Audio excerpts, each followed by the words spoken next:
Mbak jadi syuting. Kamu nanya.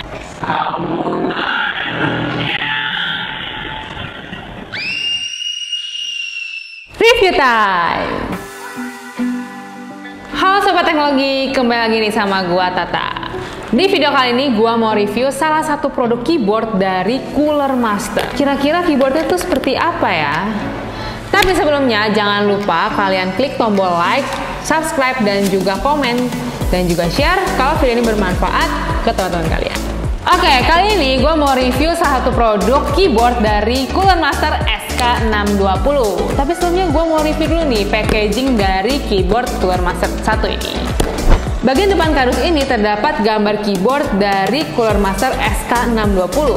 Lalu di bagian samping kiri dan kanan itu sama, ada merek Cooler Master SK620 dan ada satu quotes yang menarik nih, yaitu make it yours. Nah, gak sabar kan mau make it yours?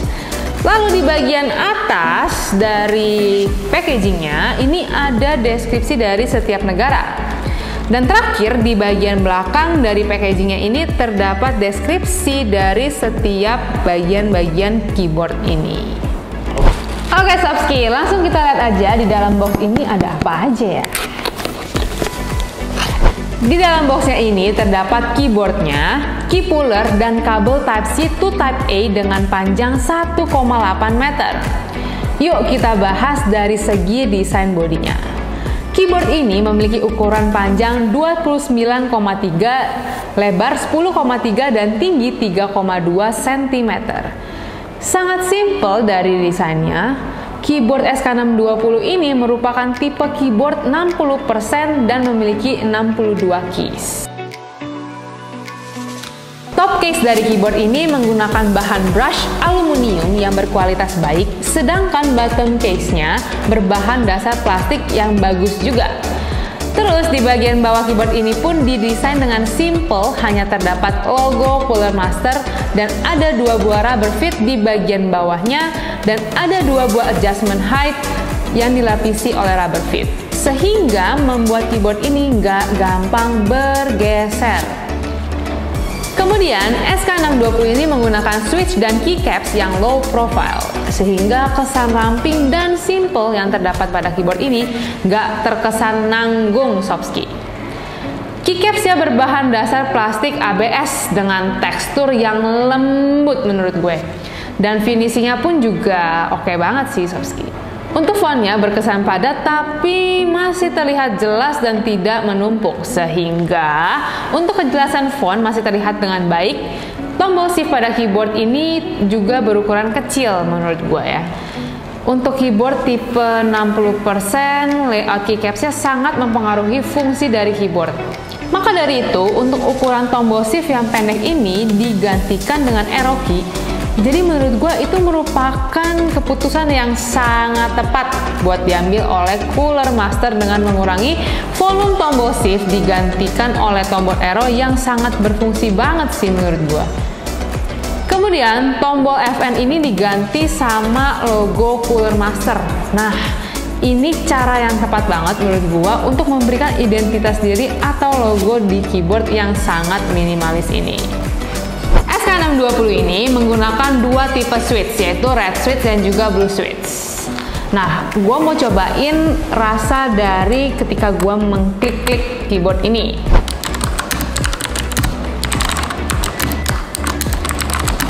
First impression gue pas gue pakai keyboard ini ya, jujur klikinya enak banget, dan ini pas gue dapetin yang blue switch ya, klikinya gue suka banget. Tapi yang gue belum terbiasa karena gue biasa pakai keyboard yang full, ketika gue pakai ini gue jadi agak kagok gitu Sobski. Selain gue kagok pakai keyboard ini, permasalahannya adalah switchnya itu nggak bisa diganti. Nah, jadi itulah kekurangan dari keyboard SK620 ini. Oke, jadi menurut gua keyboard ini tuh buat kerja tuh oke, buat main game juga oke, karena desain keyboardnya yang simple dan juga ramping. Jadi kalau misalnya kalian, apalagi buat yang suka main game FPS nih, pakai keyboard ini ya, pas kalian taruh tuh jadi kalian nggak mentok nih sama mouse-nya. Karena kalau misalnya kalian pakai keyboard yang full ya, itu bakalan suka mentok sama keyboardnya, apalagi kalau misalnya meja kalian tuh nggak cukup besar.